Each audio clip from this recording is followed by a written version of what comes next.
सिलक्यारा में टनल हादसे में मजदूरों को रैट माइनर्स ने बचाया था और उनमें एक नाम था वकील हसन का, जिनके घर को डीडीए ने इस साल की शुरुआत में डिमोलिश कर दिया था, जिसके बाद उन्हें आश्वासन भी मिला था नए घर का, लेकिन अभी भी वो नहीं हो पाया है। सर, आपकी उनसे मुलाकात हुई, वो आपसे मिलने आए थे, क्या बातचीत हुई? हमारे साथ इमरान प्रतापगढ़ी मौजूद हैं। सर बताइए। देखिए, 41 लोगों की जान बचाने वाले उस हादसे में रैट माइनर वकील हसन की जो कहानी है वो पूरे देश को सुननी चाहिए और वो बहुत मार्मिक कहानी है। वो परसों मेरे पास आए मिलने के लिए और उन्होंने जो बताया उस हिसाब से जब उन्होंने जान बचाई 41 लोगों की टनल में तो पूरे देश ने शाबाशी दी। भारतीय जनता पार्टी के member of parliament Manoj Tiwari ji मिले, एलजी तक बात गई, पूरे देश ने शाबाशी दी। उसके बाद एक दिन होता क्या है कि टारगेट करके उस मोहल्ले में किसी और का मकान नहीं तोड़ा जाता, डीडीए आता है और जो छत थी उस व्यक्ति के सर पे, उस छत को ढहा देता है, बिना छत का कर देता है। प्रधानमंत्री जी ने 2022 तक देश के हर व्यक्ति को पक्की छत देने का वायदा किया था और यहां जिनके सरों पे छत है वो भी उजाड़ दी जा रही है बिना किसी कारण के। और एक ऐसा व्यक्ति जिसने 41 जिंदगियां बचाई हो, आप उसके परिवार को बेघर कर देते हैं। तो वो मेरे पास आए और बिल्कुल भावुक थे वो। जब ये घटना घटी थी तब भी मैंने उनसे फोन पर बात की थी तो उन्होंने कहा था कि मुझे मनोज तिवारी जी ने आश्वासन दिया है, जो हमारे स्थानीय सांसद हैं, और एलजी ने, उपराज्यपाल महोदय ने आश्वासन दिया है कि हम इसको कंपनसेट करेंगे, हम दूसरी जगह या तो घर देंगे या यहीं घर बना के देंगे। लेकिन अंततोगत्वा महीनों गुजर गए हैं, आज कोई बात सुनने को तैयार नहीं। उस व्यक्ति के बच्चे जो है वो आसमान के नीचे रह रहे हैं। वो खुद रोए मेरे पास, उनकी पत्नी आई, वो आए, तो मैं उनकी कहानी सुन के बहुत भावुक हुआ और मैंने उनसे कहा कि मैं आपकी इस बात को देश की संसद में जरूर उठाऊंगा, पूरी मदद करूंगा। सर, ये बात भी कही जा रही है कि वो टारगेटेड था, वो जो डेमोलिशन था, और उनको नोटिफाई नहीं किया गया था पहले। टारगेटेड, बिल्कुल। इसको और क्या कहा जाएगा कि एक मोहल्ला है बसा हुआ जिसमें तमाम घर हैं, एक अकेले घर को आकर के तोड़ दिया जाता है, बाकी आसपास के किसी घर को टच नहीं किया जाता।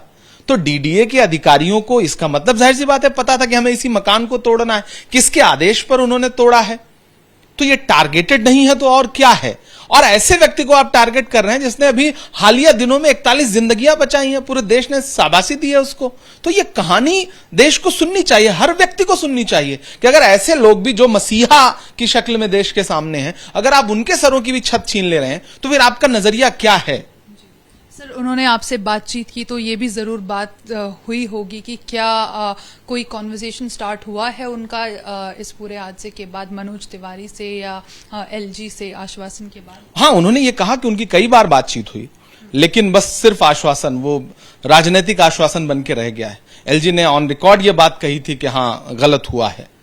तो अगर गलत हुआ है तो उपराज्यपाल महोदय को, सांसद महोदय को, सरकार है, सारा कुछ उनके हाथ में है। तो एक व्यक्ति को आखिर किस गुनाह की सजा दी जा रही है कि उसने 41 जिंदगियां बचाई थी? वो बिल्कुल बहुत भावुक होकर के मेरे पास से गए और उनकी कहानी सुन के मैं खुद बहुत भावुक हुआ कि ऐसा व्यक्ति जो समाज के लिए हीरो की तरह देखे जाना चाहिए था, जिसे पुरस्कार मिलने चाहिए थे, अवार्ड मिलने चाहिए थे, उसके सर से छत छीन ले रहे हैं आप। तो ये कौन सी मानसिकता है? सर, आप भी जैसे कह रहे हैं कि संसद में इस बात को उठाया जाएगा, क्या देखेंगे हम आगे? देखिए, जो बुलडोजर कल्चर है, सबसे पहली बात तो ये कल्चर बहुत खराब है। ये छतें छीनता है लोगों के सरों से, पहली बात।